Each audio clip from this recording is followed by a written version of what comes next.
সবাইকে সুপ্রভাত। আজিলুর এবং সিজিএসকে আমন্ত্রণ জানানোর জন্য ধন্যবাদ আপনাদের। আমি যেটা বলতে চাই সেটা হলো, এক সেকেন্ড আমি সময়টা ঠিক করে নিই একটু। 5 মিনিট।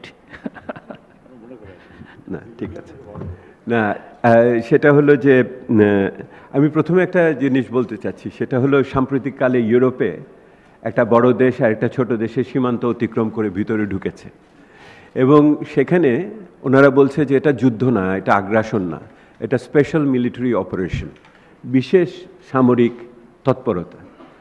আমি মনে করি যে বাংলাদেশের নির্বাচন আপনারা অনেকে নির্বাচন বলছেন, আমি বলি এটা বিশেষ নির্বাচনী তৎপরতা। সেহেতু নির্বাচন শব্দটা ব্যবহার করার ক্ষেত্রে আমার একটু দ্বিধা আছে আর কি। যাই হোক, এটা বিশেষ নির্বাচনী তৎপরতা। আমি আজকে এই আলোচনা যেটা হচ্ছে এবং সেখানে আমি মূলত 3টি ছোট ছোট বিষয়ে আপনাদের সকলের দৃষ্টি আকর্ষণ করব। 1 নম্বর হলো যে সমস্যাটার উৎস কী, এটা সমস্যাটার চরিত্রটা কী, এইটা আমাদের বোঝার ব্যাপার আর কি, 1 নম্বর। 2 নম্বর হলো এই সমস্যার তাৎপর্য কী, এই সমস্যা যদি অব্যাহত থাকে তার ফলাফলটা কী, এবং তৃতীয়ত এটা থেকে সমাধান বলি না আমি, নিরসনের কোনো পথ আছে কিনা, এই 3টে বিষয় আর কি। তো প্রথম যেটা হয়েছে, ক্রান্তিকাল শব্দটা ব্যবহার করা হয়েছে, ঠিকই আছে, ইংরেজিতে এটা ট্রানজিশন বলে, হ্যাঁ, ক্রসরোডসও বলেন, ট্রানজিশন বলেন, ক্রান্তিকাল। বাংলা আরও হতে পারে উত্তরণকালীন হতে পারে। তো উত্তরণ হতে হলে, ট্রানজিশন হতে হলে, তাহলে আমাদের ইংলিশে ইকোনমিক্সের ভাষায় লোয়ার ইকুইলিব্রিয়াম থেকে হায়ার ইকুইলিব্রিয়ামে যাওয়াটা হলো বিষয়, অর্থাৎ নিম্ন স্তরের যে ভারসাম্য আছে এটা থেকে অতিক্রম করে উচ্চতর অবস্থানে আমার যেতে হবে, এইটাই হলো উত্তরণ। তাহলে এই উত্তরণের ক্ষেত্রে আমার যে পথরেখাটা হবে তার জন্য প্রথমেই দরকার আমাদের বোঝা যে আসলে এই সমস্যাটার উৎসটা কি, এটা পয়েন্ট অফ ডিপার্চার ইংরেজিতে যেটা বলে, অর্থাৎ উৎসবিন্দুটা আমার বের করতে হবে। উৎসবিন্দুটা আমার সাধারণ বুদ্ধিতে হলো যে রাষ্ট্র ব্যবস্থার ভিতরে যদি বৈধতার সংকট দেখা দেয় তাহলে এই রাষ্ট্র কাঠামো ঠিকমতো কাজ করতে পারে না। বাংলাদেশে সাম্প্রতিককালে 2টি বড় বড় নির্বাচনের মাধ্যমে আমরা সাংবিধানিক বৈধতা রক্ষা করেছি, কিন্তু আমরা রাজনৈতিক বৈধতা রাখতে পারিনি। অনেকে বলেন, শুনেছি আমি উচ্চ পর্যায় থেকে, যে 2008-এর নির্বাচনে বিরোধী দল বিরোধী শক্তি মাত্র কয়টি আসন পেয়েছিল? 29টি। তাহলে তো এরাদের কোনো সেই অর্থে বড় কোনো বিষয় না তাদের মনোভাব। ওনারা যেটা দেখেন না যে সেটা হলো যে একটি সংসদীয় গণতন্ত্রে আপনার আসন সংখ্যা দেখার সাথে সাথে ভোটের অংশটাও দেখার বিষয় আছে, এবং সেটা 32% উপরে ছিল তৎকালীন বিরোধী দলে, সব মিলিয়ে আপনার 35%। অর্থাৎ আপনি যদি জনগণের 1/3 সম্পূর্ণভাবে রাষ্ট্রীয় নির্বাচনী ব্যবস্থা থেকে বিচ্ছিন্ন রাখেন, তাহলে সেই নির্বাচনী ব্যবস্থার রাজনৈতিক বৈধতা আসে না। আর 2 নম্বর হলো, এইটার অংশ হিসেবে যদি যে সমস্ত নাগরিক শক্তি এই রাজনৈতিক প্রক্রিয়ার উপর নজরদারি করে তারা যদি এটাতে সন্তুষ্টি না পায়, যে যারা এটার ভিতরে এবং বৃহত্তর মিডিয়া সহ যে আমাদের সাংবাদিকরা এবং যারা পর্যবেক্ষকেরা তারা যদি সন্তুষ্টি না পায়, তাহলে এর নৈতিক বৈধতা থাকে না। তাহলে আপনি সাংবিধানিক বৈধতা রেখেছেন, কিন্তু আপনার রাজনৈতিক এবং নৈতিক বৈধতা মানে পলিটিক্যাল লেজিটিমেসি, অনেকে আমার বৈধতা শব্দটা লিগ্যালিটি করেছিলেন কেউ একজন, আমি আপনাদের ইংরেজিতে যারা লিখবেন আমি বলতে চাই, it is not legality, it is legitimacy. Political legitimacy and the moral legitimacy, এই দুটোতে বড় ধরনের ঘাটতি রয়ে গেছে। এখন এই দুটো যদি ঘাটতি থাকে তার ফলাফলটা কি হয়? তার ফলাফলটা হলো এই যে দেশের ভিতরে প্রতিষ্ঠান থাকে, প্রক্রিয়া থাকে, কিন্তু তার কোনো জবাবদিহিতা থাকে না। যে গণতান্ত্রিক জবাবদিহিতাটা দরকার করে একটা রাষ্ট্রের পক্ষ থেকে নাগরিকের প্রতি ন্যায় এবং ন্যায্যতা, আপনি এখানে তাকে জাস্টিস অ্যান্ড ফেয়ারনেস শব্দটা দুটো হবে, এই দুটো দেওয়ার ক্ষেত্রে রাষ্ট্রের যে অঙ্গীকার সাংবিধানিক সেইটা সে দিতে পারে না। এইটি হলো বড় সমস্যা। এবং এই ন্যায় এবং ন্যায্যতা না পাওয়ার কারণে, জবাবদিহিতা না থাকার কারণে রাষ্ট্রের দক্ষতা কমে যায়, রাষ্ট্রের যে কার্যকারিতা কমে যায়, রাষ্ট্রের ওই উত্তরণকালীন সক্ষমতা কমে যায়। এইটা আমি উত্তরণের সমস্যা ব্যাপারে আমি আসছি এইটার ভিতরে। তাহলে এবং এটার সাথে সাথে যেটা আসে সেটা হলো রাষ্ট্রযন্ত্র একচেটিয়াভাবে রাষ্ট্রের শক্তি প্রয়োগ করতে পারে, অর্থাৎ the monopoly exercise of power, state power, এইটার উপরে কোনো নিয়ন্ত্রণ থাকে না, কোনো জবাবদিহিতার জায়গাটা থাকে না, রাষ্ট্রের শক্তির একতরফা এবং একচেটিয়া প্রয়োগ, এইটার একটা পরিস্থিতির সৃষ্টি হয়। এইটা হলো আমার সমস্যার মূল চরিত্র আমি দেখছি। এর তাৎপর্যটা কি? তাৎপর্যটা হই যে বাংলাদেশের যেই 52 বছরে আমাদের অগ্রগমন, এবং অগ্রগমন তো হয়েছে, এই ব্যাপারে তো কেউ অস্বীকার করবে না।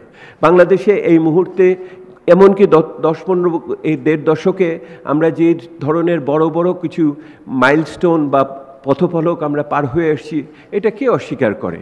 এই যে আমার সাদা কালোতে জীবন দেখার চেষ্টা, বয়ান, এটা একটা ভুল বয়ান। পৃথিবীতে ঈশ্বর আমাদের সাদা এবং কালোর বাইরে আরও অনেক রং দিয়েছেন, ওই রঙগুলোকেও এটার সাথে মিশিয়ে দেখতে হবে। ওটার ভিতরে ছায়া থাকে, উপচ্ছায়া থাকে, এটা বুঝতে হবে।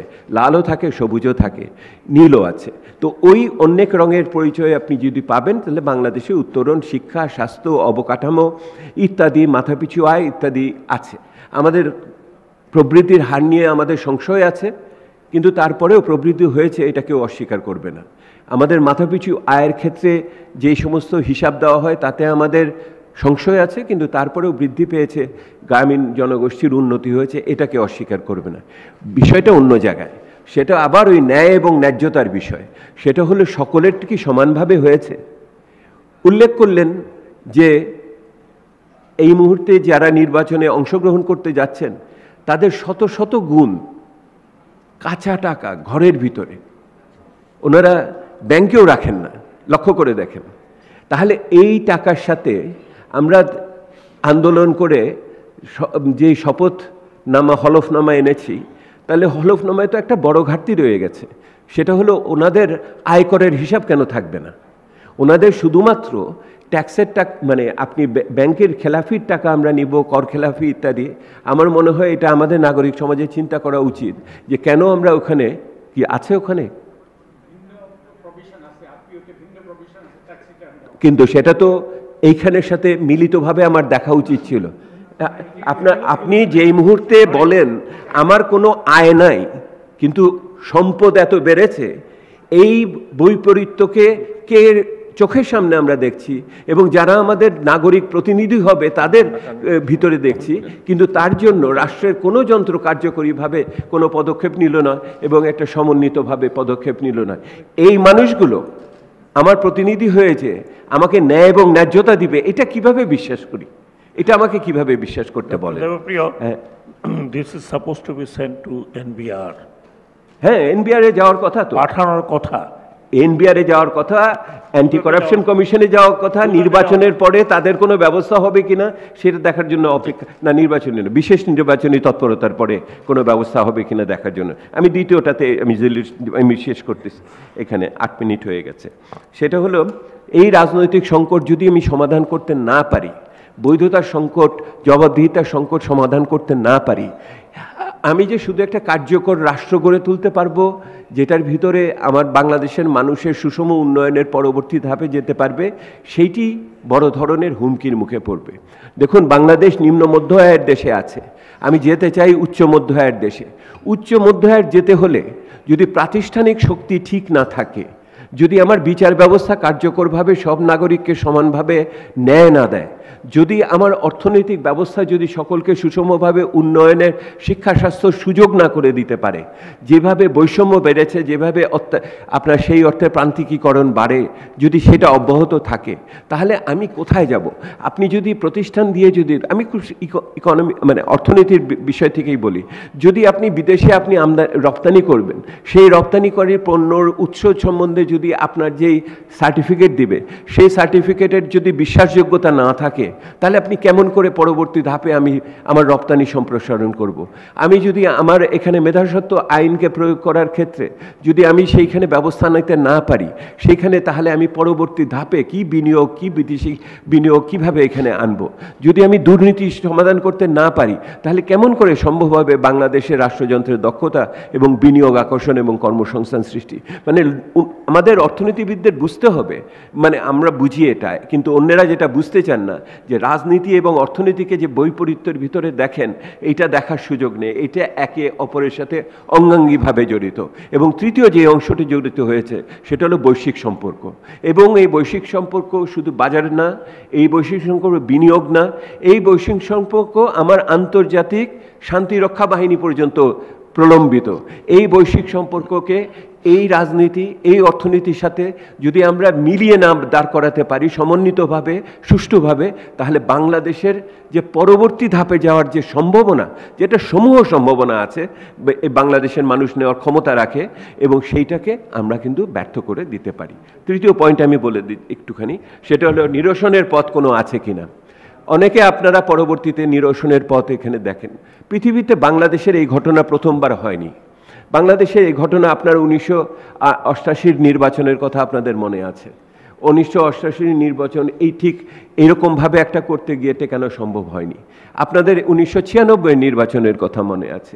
কিন্তু এই সমস্ত ক্ষেত্রেই আপনারা দেখবেন 96 নির্বাচন এবং 88 নির্বাচনের পরে একটা রাজনৈতিক সমঝোতা, যেটা ইংরেজিতে পলিটিক্যাল সেটেলমেন্ট বলে, পলিটিক্যাল সেটেলমেন্ট, একটা রাজনৈতিক বুঝ, একটা নতুন রাজনৈতিক সমঝোতার জায়গায় আসে।